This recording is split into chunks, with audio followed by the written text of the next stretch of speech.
வணக்கம். 4 மணி செய்திகளுக்கு வரவேற்பது நான் நந்தா. முதலில் இந்த நேரத்திற்கான தலைப்புச் செய்திகளை பார்க்கலாம். நமது சகோதரிகளின் குங்குமத்தை அளித்தவர்களை பழிவாங்கிவிட்டீர்கள். பஞ்சாபின் ஆதம்பூர் விமானப்படை தளத்தில் பேசிய போது வீரர்களுக்கு பிரதமர் மோடி பாராட்டு. நமது படைகள் புதுயுக போர்க்களத்தில் புதிய வரலாறு படைத்துள்ளன. பிரதமர் மோடியின் உரையை கேட்டு உணர்ச்சி பெருக்கில் முழங்கிய விமானப்படை வீரர்கள். भारत माता की, भारत माता की, वंदे वंदे वंदे वंदे वंदे वंदे वंदे वंदे वंदे. அணு ஆயுத பிளாக்மெயிலுக்கு அஞ்ச மாட்டோம் என்று பிரதமர் மோடி திட்டவட்டார். நமது விமான தளங்களுக்கு சிராய்வு கூட ஏற்படவில்லை என்று வெற்றி பெருமிதத்துடன் உரை.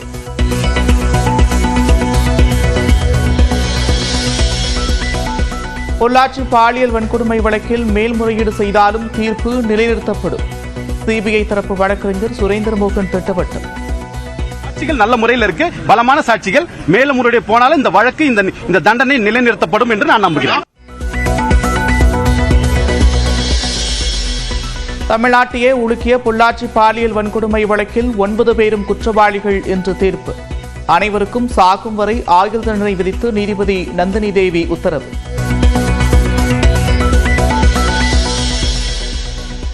முதல் குற்றவாளி சபரிராஜனுக்கு 4 ஆயுள் தண்டனையுடன் 40,000 ரூபாய் அபராதம் விதிப்பு.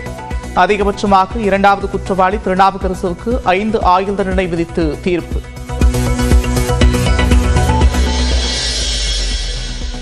பொள்ளாச்சி பாலியல் வன்கொடுமையால் பாதிக்கப்பட்ட பெண்களுக்கு மொத்தமாக 85 லட்சம் ரூபாய் நிவாரணம். 7 பேர் மட்டுமே சாட்சியமளித்த நிலையில் தலா 10 முதல் 15 லட்சம் ரூபாய் வரை இழப்பீடு வழங்க உத்தரவு.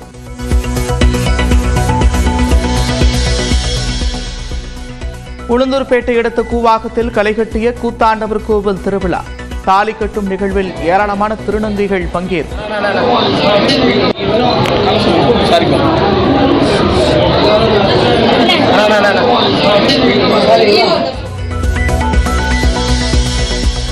பொள்ளாச்சி வழக்கில் 9 பேரும் குற்றவாளிகள் என்ற தீர்ப்புக்கு பல்வேறு தரப்பினரும் வரவேற்பு. கோவை நீதிமன்ற வளாகத்தில் மகளிர் அமைப்பினர் மகிழ்ச்சி முழக்கம். குற்றவாளிகளை தப்ப விடாமல் சட்டத்தின் முன் நிறுத்திய அனைவருக்கும் வாழ்த்துக்கள்.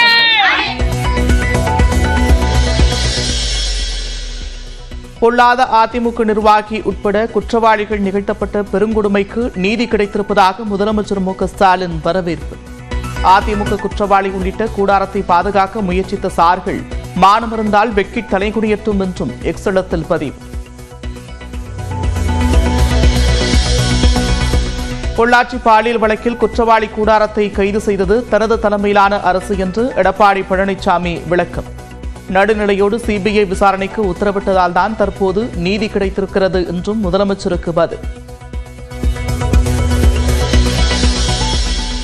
பெண்கள் பாதுகாப்பை உருகுலைக்கும் குற்றவாளிகளின் நீதியின் பிடியிலிருந்து தப்பிக்க முடியாது. பொள்ளாச்சி பாலியல் வன்கொடுமை வழக்கின் தீர்ப்பை வரவேற்று நைனா நாகேந்திரன் பதிவு. பாதிக்கப்பட்ட பெண்களுக்கு நீதி கிடைத்திருப்பதாக திமுக எம்பி கனிமொழி மகிழ்ச்சி. பாலியல் குற்றங்களில் ஈடுபடுபவர்களுக்கு இந்த தீர்ப்பு அச்சத்தை ஏற்படுத்தும் என்றும் அமைச்சர் கீதா ஜீவன் கருத்து. பொள்ளாச்சி பாலியல் வழக்கின் தீர்ப்பை காலதாமதமாக வந்துள்ளது வருத்தமளிக்கிறது. சிறுகாலியில் பாமக எம்பி அன்புமணி ராமதாஸ் பேட்டி.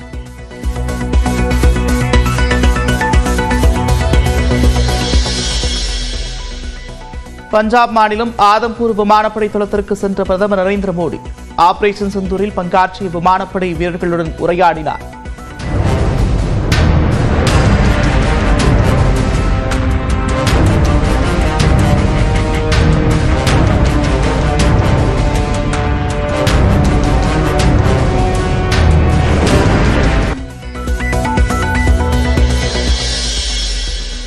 சிபிஎஸ்இ 12ஆம் வகுப்பு பொதுத் தேர்வில் 88.39% பேர் தேர்ச்சி. 97.39% தேர்ச்சியுடன் சென்னை மண்டலம் 3வது இடம்.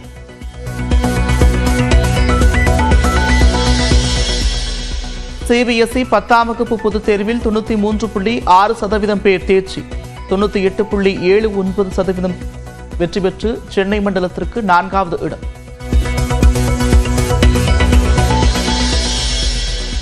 அந்தமான் கடல் பகுதியில் தொடங்கியது தென்மேற்கு பருவமழை.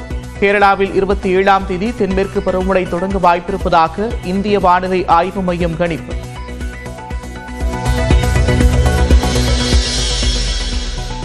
தமிழகத்தில் இன்று முதல் 4 நாட்களுக்கு கனமழைக்கு வாய்ப்பு. கோவை, திருப்பூர், நீலகிரி, தேனி, திண்டுக்கல்லில் இன்று கனமழைக்கு வாய்ப்பு.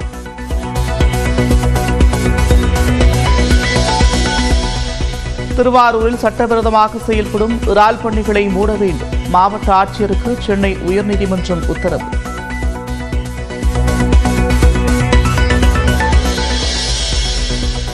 மிஷன் இம்பாசிபிள் தி ஃபெனல் ரிகானிக் படத்தில் அந்தரத்திலிருந்து டாம் க்ரூஸ் குதிக்கும் காட்சிகள் மேக்கிங் வீடியோ இணையத்தில் வெளியிட்ட படக்குழு.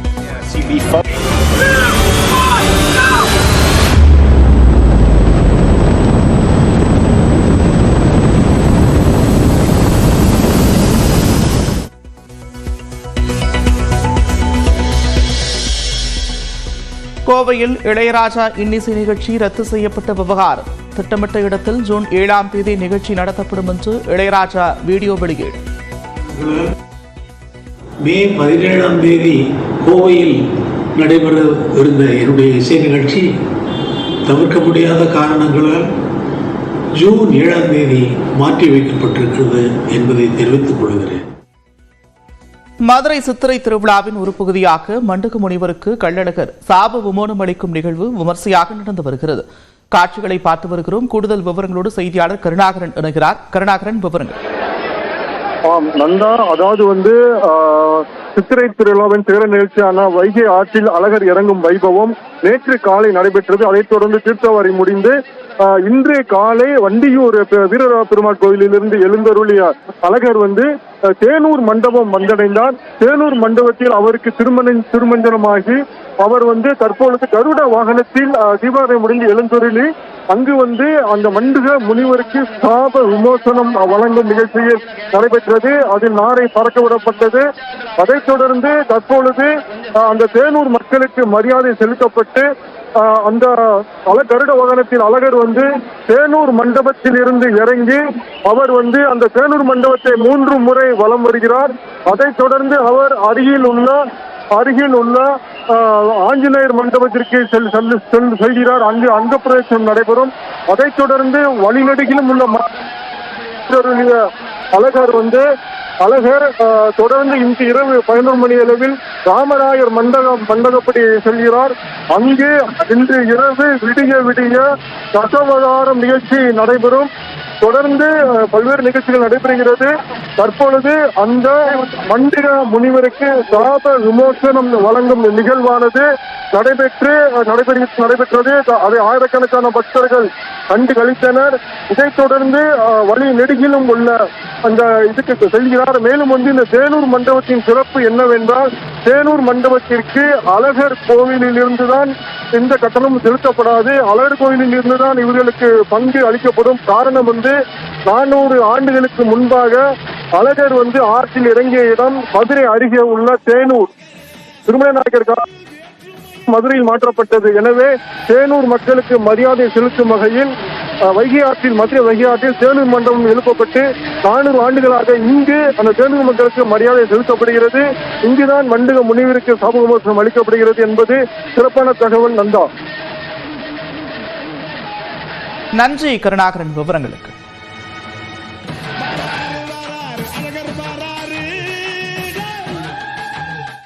தமிழ்நாட்டையே உலுக்கிய பொள்ளாச்சி பாலியல் வழக்கில் கைது செய்யப்பட்ட சபரிராஜன், திருநாவுக்கரசு உட்பட 9 பேருக்கும் சாகும் வரை ஆயுள் தண்டனை விதித்து கோவை நீதிமன்றம் பரபரப்பு தீர்ப்பு வழங்கியிருக்கிறது.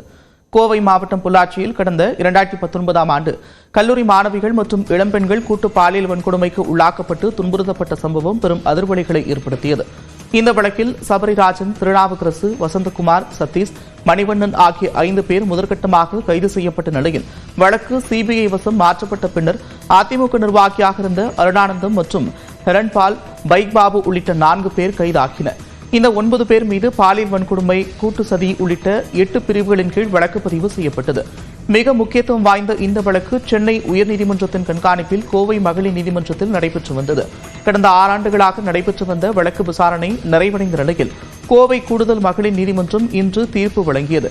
முதலில் தண்டனையை உறுதி செய்த நீதிபதி நந்தினி தேவி சில மணி நேரம் கழித்து அனைவருக்கும் சாகும் வரை ஆயுள் தண்டனை விதித்து உத்தரவிட்டார்.